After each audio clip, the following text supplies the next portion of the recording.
Okay, so far I have kind of given you some flavor of how to see irreducible representations, and all your energy wave functions which you are going to find will belong to one of these irreps. For a system with symmetry, let us say if suppose you look at a system with symmetry C2V, C2V will be a symmetry for a rectangular 2-dimensional box, right. You can start using them and you can make sure that the wave functions are no longer having a two-fold degeneracy as long as there is no accidental symmetry. For arbitrary length and breadth of the box, you cannot find any degeneracy. There could be some accidental degeneracy if the ratios of the length and breadth are such that some numbers can coincide, but that apart from this, for arbitrary length and breadth A and B, which is the length and breadth, you can show that it has to be C2V tells me everything has to be 1D irreps. You cannot get degenerate wave functions without even doing the problem. You do not even need to do the problem without solving them. Okay. This also we went through the symmetrizer anyway. I have recalled here for the group symmetric group of degree 2, okay. And then only thing is in the symmetric group of degree 2 you do not get mixed representation, because you have to only play around with 2 boxes. So, the mixed representation starts coming and you have to use the hook diagram to write the dimension. For symmetrizer and anti-symmetrizer it is one dimensional. Only when you start going beyond degree 2 then you start seeing mixed representation, and I gave you a formula for writing the dimensions. There are ways of deriving it, but right now just take it as a working principle formula. Okay. And this is where I left you last time, saying that reducible representation if you have, I took one simple example. I think I made a mistake in writing the matrix elements. So, it defines states like 1 which is 1 0 0, 2 which is 0 1 0, and 3 which is 0 0 1. And if you take the 1 2 3 element, okay, the property of this is that if it operates on, let us say, A B C, okay, this can be seen as A times 1 0 0 plus B times 0 1 0 plus C times 0 0 1, right. This is one way of seeing it. So, you can write 1 2 3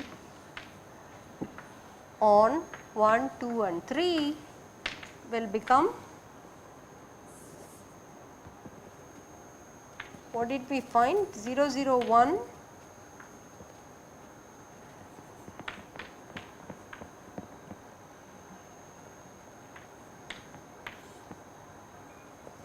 okay. So, this will be the matrix operating on 1 2 3 goes to, yeah, it should get sliding it. Thank you. So, write the matrix representation which does the job, and we call this matrices as reducible matrices, and we found what is the reducible nature of the matrices, right. What did we find? Character for reducible, for these kinds of reducible matrices turned out to be someone,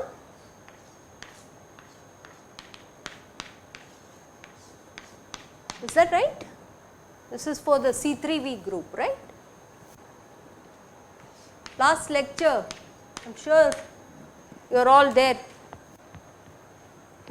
None of these things will get altered because the characters do not change by this similarity transformation, but if you take the matrix representation, find the traces, and we did this. So, A alpha is the number of times an irreducible representation alpha occurs in a reducible representation. It turned out that the irreducible representation A1 occurred once and irreducible representation E occurred once, and then that linear combination gave you the character for the. In fact, this is not the right way to write. I should say that you have to say that the reducible representation gamma reducible, it is not the characters, characters are just numbers, is A1 plus E. Okay, this is the right method of writing it. Characters are just numbers, they do not have some direct sums. So, any 3 cross 3 matrix which I had here can be brought into a block diagonal form which is 1 cross 1 under 2 cross 2, and these are irreps of the C3 in the character table. Okay.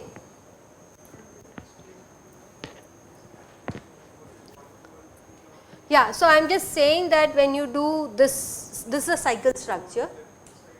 Yeah, so I have just written that if you call this as the 2 corresponds to 0 1 0,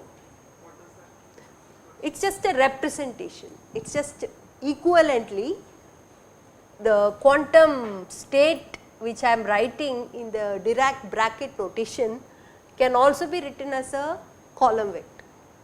Whenever I have to do matrix operation, I need to remember that I need to define a basis vector space.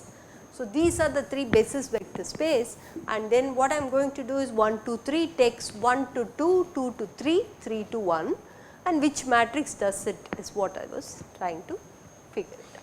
And it will be a 3 dimensional matrix, 3 cross 3 matrix, because the vector space is 3 dimensional, right. Whenever you have a xy component, the corresponding matrix with which you have to multiply on the xy vectors have to be xy 2 dimensional vector space is that it has to be a 2 cross 2 matrix.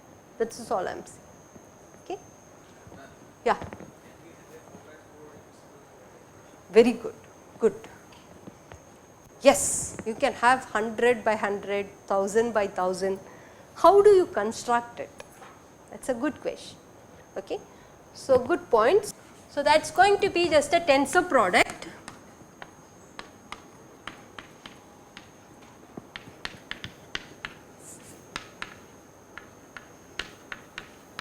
irreps. Okay. So, we know the 2 dimensional representation, right. Let us take the 2 dimensional representation. All the elements we know for the C3V, just a rotation by 120 degrees, sigma v in the xy plane and so on, right. The basis is xy. So, 2 dimensional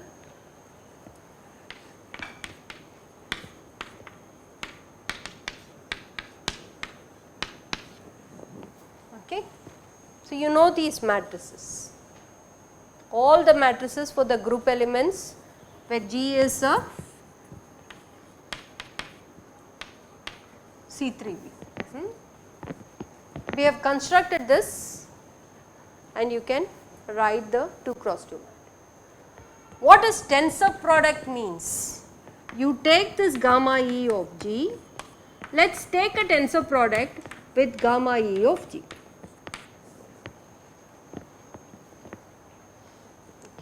When do you have to do this is a question you can ask. If suppose xy is the coordinate of one particle and I want to look at a system of 2 particles. Let us say x1 y1 is the coordinate of one particle, x2 y2 is the coordinate for the second particle, okay. And then essentially it becomes a how many dimensional vector space? 4, right. It is going to become a 4 dimensional vector space. So, what happens? So, let us write that. So, x1 y1, x2 y2 will give you x1 x2, okay. Take the x1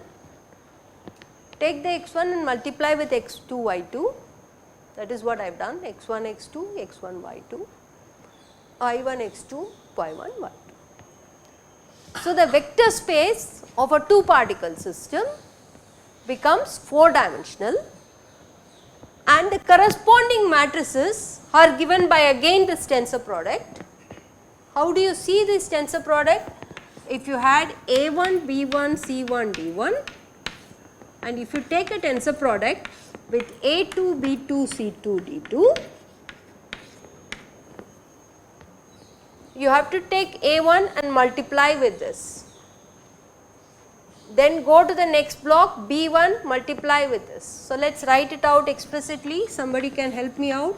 A1, A2, A1, B2, A1, C2, A1, D2.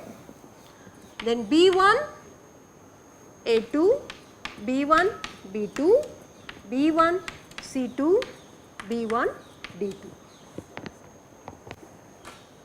The last one, C1, A2, C1, D2, C1, C2, C1, D2, and D1, A2, D1, B2, D1, C2, D1, D2.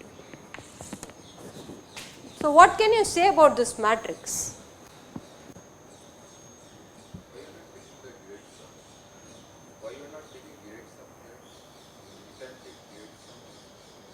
What is great sum?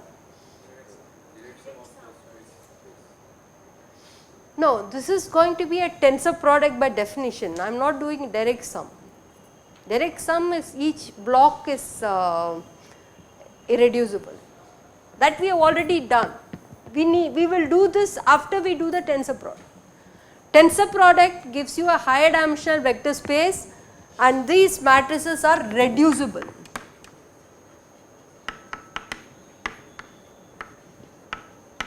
Reducible matrix, okay, or this one is a reducible vector space.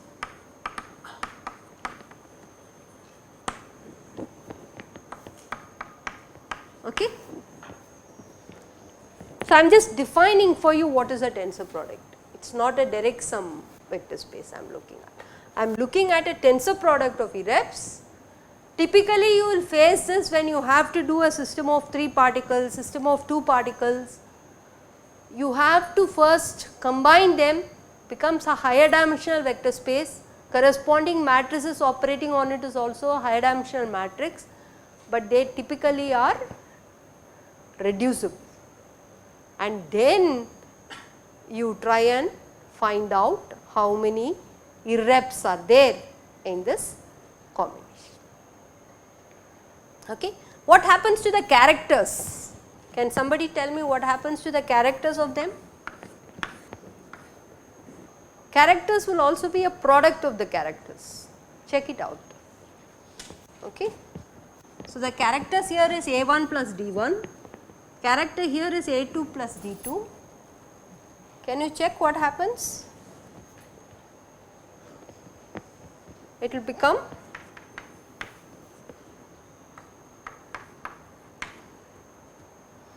so one of them, this will be just a ordinary multiplication, okay.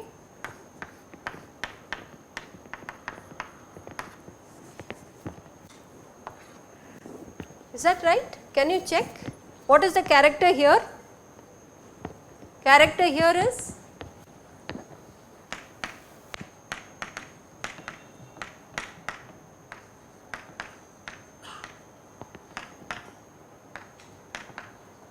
that right?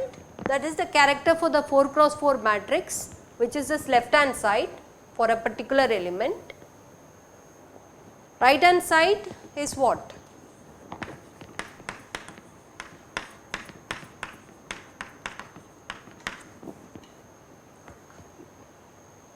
This is the right hand side. Is the same? Are they same? So, the characters of the tensor product will be a product of the characters of the irreps, but this tensor product representation will always be reducible. Someone was asking, can we not make 4 dimensional representation? Yes, by taking tensor product any number of times you can get reducible representations, and then you can also break it up into how many components are there and how many times each of those irreducible components are occurring by using this formula. Okay? Is that clear? A alpha is actually the multiplicities. By multiplicity what I mean is that one particular irrep can come many number of times, and then you find out what is that A alpha, which we elaborately worked it out for this particular case, and I have given enough problems in the assignments. So, please go back and do it and find the multiplicity A alpha, how it is going to be evaluated. Okay. Okay, so that is the a small technicality which I thought I should mention it, because most of the books if you browse through, I just used it as if it is orthogonal between rows. Whenever I wrote a column character table, I said look at the orthogonality. Essentially when I write the matrix representation, for a group, it could in general be a unitary matrices. Unitary matrices could be having complex entries. Some of the matrix elements could be complex, characters could become complex. Okay.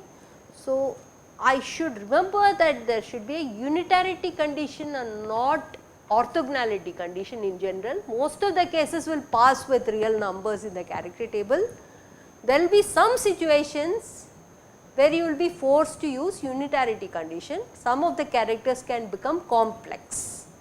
Okay, we'll just go over C3 character table to understand this, and that is why I have put in a bar here. Bar to remember it is the complex conjugate of the character. Gamma is one irrep, theta is another irrep formally. Okay. So, if I take these two irreps, sum up over all elements, earlier I did not put this bar assuming it is real, but in general for any arbitrary group it is nicer to put a unitarity kind of condition, and this condition is important. Okay. So, just remember this, and let us do the C3. C3 is an abelian or a non-abelian group? Non-abelian. Abelian. So, character table for C3, somebody can tell me? Each one is a class by itself. You will have 1D representation, trivial representation, and then non-trivial representation should also be 1 cross 1 matrices. It could be either A or B, we will figure it out.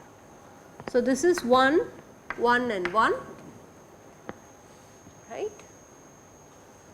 Now, what do we do for the next 1 cross 1 matrix? We will write the Mulliken symbol afterwards if we know it. Okay. So, here you can have a 1, okay, you can have a e to the 2 pi I by 3.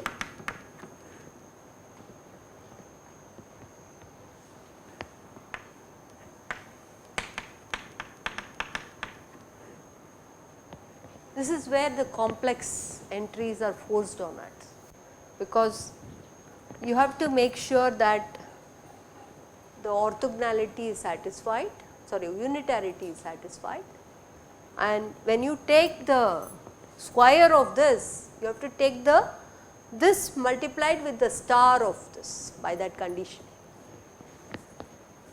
If gamma is equal to theta, right, you have to take mod square of it. Is that clear? If you take the mod square of it, this is unit modulus 1 plus 1 plus 1, which is 3, and unitarity, the orthogonal combination is going to be orthogonal because 1 plus this is 0. You all know that, right? Cube root of unity satisfied 1 plus omega squared equal to 0. What will be the next one?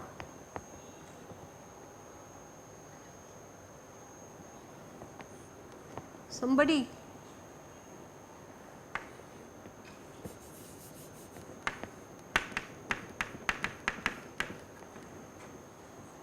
Will this work?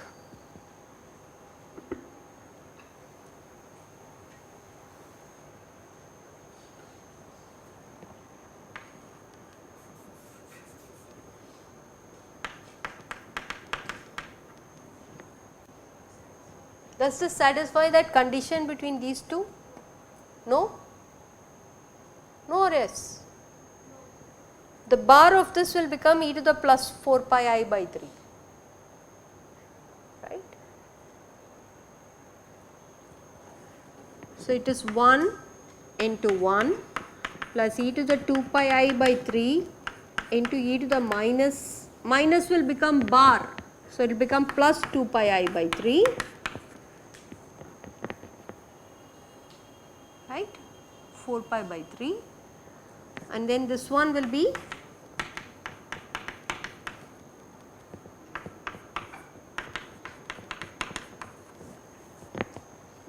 this is complex conjugate. Is it satisfying now?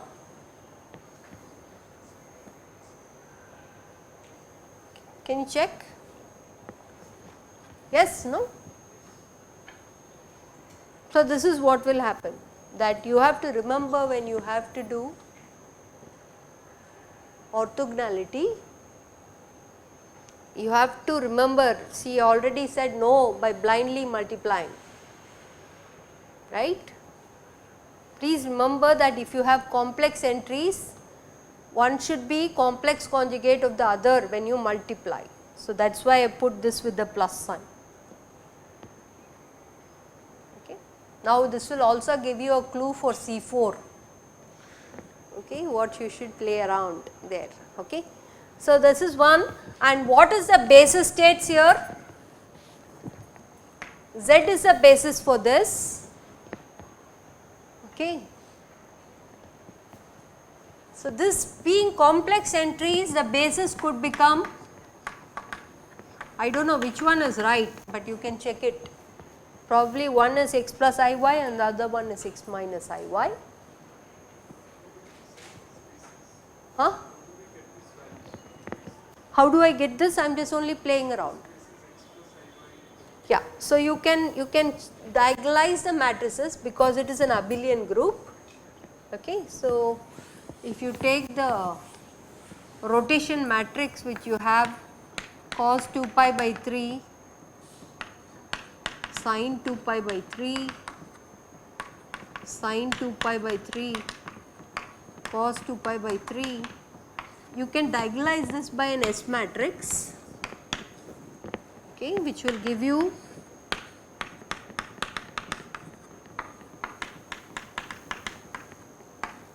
zero zero. I am sure these people would have done, and then this matrix was in the xy vector space, right. This S matrix, if you do it on xy, the S which does this job, find the S which does this job, if you find it, you will find that you will get it to be, what will that be? X plus iy, right.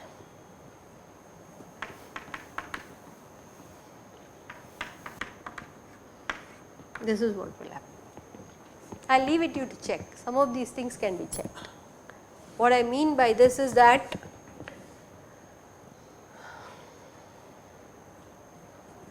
so basically I am just saying that x can be written as 1 times 0 plus, and then you can operate the S on this, and y times 0 1. Okay. What you can show is that this S matrix, which is a 2 cross 2 matrix, on 1 times 0 will give you only 1 times 0, but here when it operates on 0 times 1, this one 0 1, it will give you an I factor. Okay. Sure, you would have done it in classical mechanics, right? You have not done diagonalization of matrices? You have all done, right?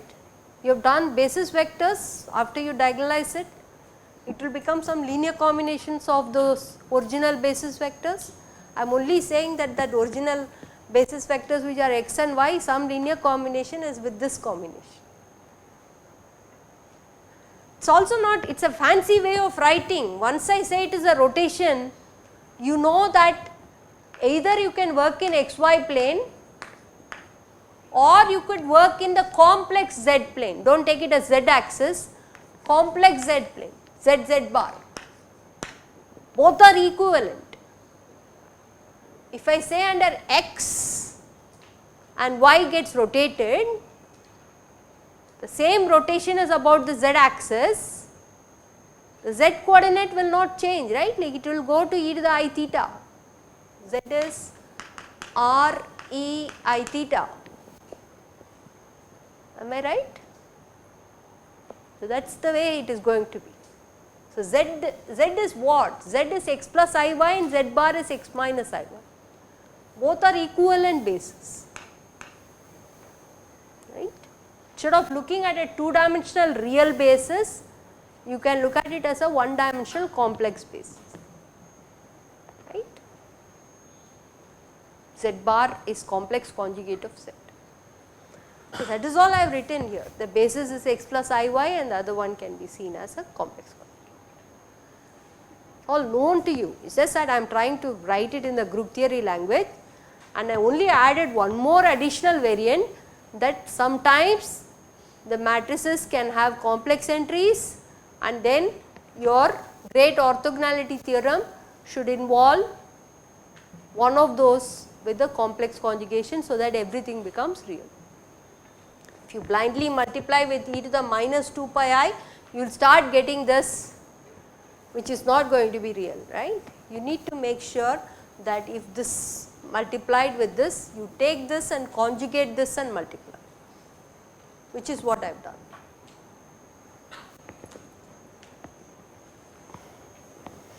Okay, so I will probably stop here.